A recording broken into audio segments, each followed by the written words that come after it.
महाशिवरात्रि व्रत कथा। पूर्व काल में चित्रभानु नामक एक शिकारी था। जानवरों की हत्या करके वह अपने परिवार को पालता था। वह एक साहूकार का कर्जदार था, लेकिन उसका ऋण समय पर न चुका सका। क्रोधित साहूकार ने शिकारी को शिव मठ में बंदी बना लिया।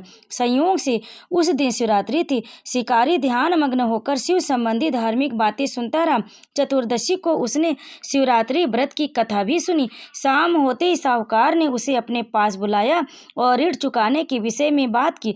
शिकारी अगले दिन सारा ऋण लौटा देने का वचन देकर बंधन से छूट गया। अपनी दिनचर्या की भांति वह जंगल में शिकार के लिए निकला, लेकिन दिन भर बंदी गृह में रहने के कारण भूख प्यास से व्याकुल था। शिकार खोजता हुआ वह बहुत दूर निकल गया। जब अंधकार हो गया तो उसने विचार किया कि रात जंगल में ही बितानी पड़ेगी।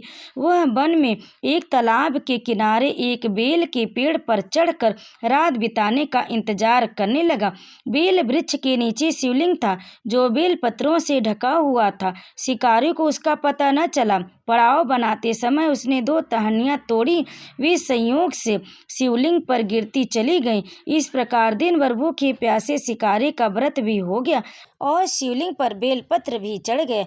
एक प्रहर रात्रि बीत जाने पर एक गर्भवती हिरणी तालाब पर पानी पीने आई। शिकारी ने धनुष पर तीर चढ़ाकर जीव ही प्रत्यंचा खींची। हिरणी बोली, मैं गर्भवती हूँ, शीघ्र ही प्रसव करूंगी। तुम एक साथ 2 जीवों की हत्या करोगी, जो ठीक नहीं है। मैं बच्चे को जन्म देकर शीघ्र ही तुम्हारे समक्ष प्रस्तुत हो जाऊंगी, तब मार लेना। शिकारी ने प्रत्यंचा ढीली कर दी और हिरणी जंगली झाड़ियों में लुप्त हो गई।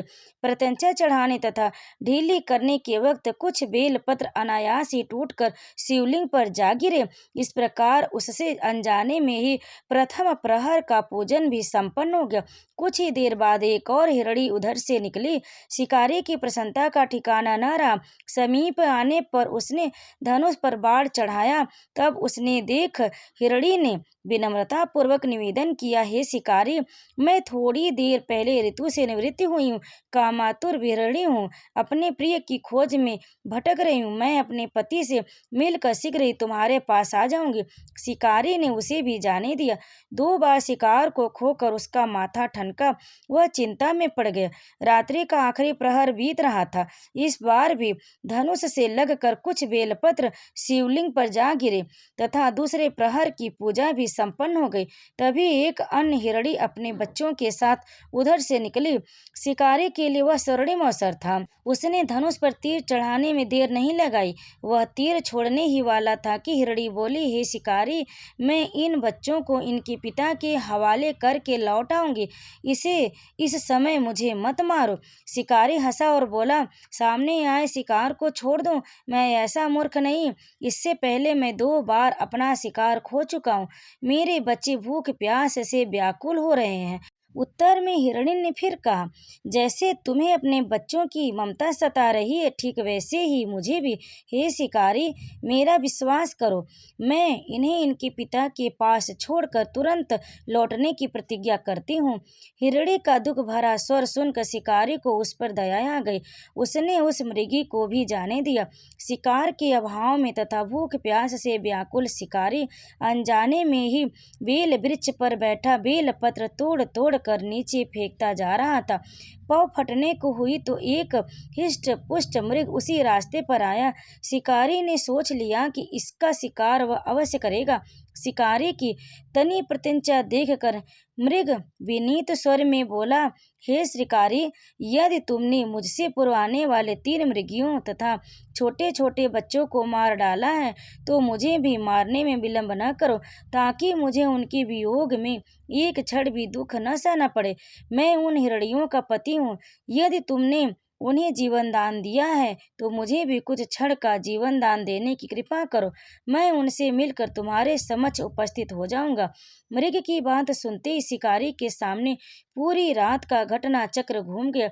उसने सारी कथा मृग को सुना दी। तब मृग ने कहा, मेरी पत्नियों, मेरी तीनों पत्नियां जिस प्रकार प्रतिज्ञाबद्ध होकर गई हैं, मेरी मृत्यु से अपने धर्म का पालन नहीं कर पाएंगी। अतः जैसे तुमने उन्हें विश्वास पात्र मानकर छोड़ा है, वैसे ही मुझे भी जाने दो। मैं उन सबके साथ तुम्हारे सामने शीघ्र ही उपस्थित होता हूँ। शिकारी ने उसे भी जाने दिया। इस प्रकार प्रातः हुआ उपवास, रात्रि जागरण तथा शिवलिंग पर बेलपत्र चढ़ने से अनजाने में ही पर शिवरात्रि की पूजा पूर्ण हो गई। पर अनजाने में ही की हुई पूजा का परिणाम उसे तत्काल मिला। शिकारी का हिंसक हृदय निर्मल हो गया, उसमें भगवत शक्ति का वास हो गया। थोड़ी ही देर बाद वह मृग सपरिवार शिकारी के समक्ष उपस्थित हो गया ताकि वह उनका शिकार कर सके। किंतु जंगली पशुओं की ऐसी सत्यता, सात्विकता एवं सामूहिक प्रेम भावना देखकर शिकारी को बड़ी ग्लानि हुई। उसने मृग परिवार को जीवन दान दे दिया। अनजाने में शिवरात्रि के व्रत का पालन करने पर भी शिकारी को मोक्ष की प्राप्ति हुई। जब मृत्यु काल में यमदूत उसको जीव को ले जाने के लिए आए तो शिवगणों ने उन्हें वापस भेज दिया तथा शिकारी को शिवलोक में ले गए। शिव जी की कृपा से ही अपने इस जन्म में राजा चित्रभानु अपने पिछले जन्म को याद रख पाए तथा महाशिवरात्रि के महत्व को जानकर उसका अगले जन्म में भी पालन कर पाए। ओम नमः शिवाय। भक्तों, महाशिवरात्रि की यह कथा यहीं पर समाप्त हो। इस कथा को अंत तक सुनने के लिए आप सभी भक्तों का बहुत बहुत धन्यवाद। अगर आपको हमारी यह कथा पसंद है तो वीडियो को लाइक जरूर करें, शेयर करें और कमेंट में हर हर महादेव अवश्य लिखें। आप सभी भक्तों को महाशिवरात्रि की हार्दिक शुभकामनाएं।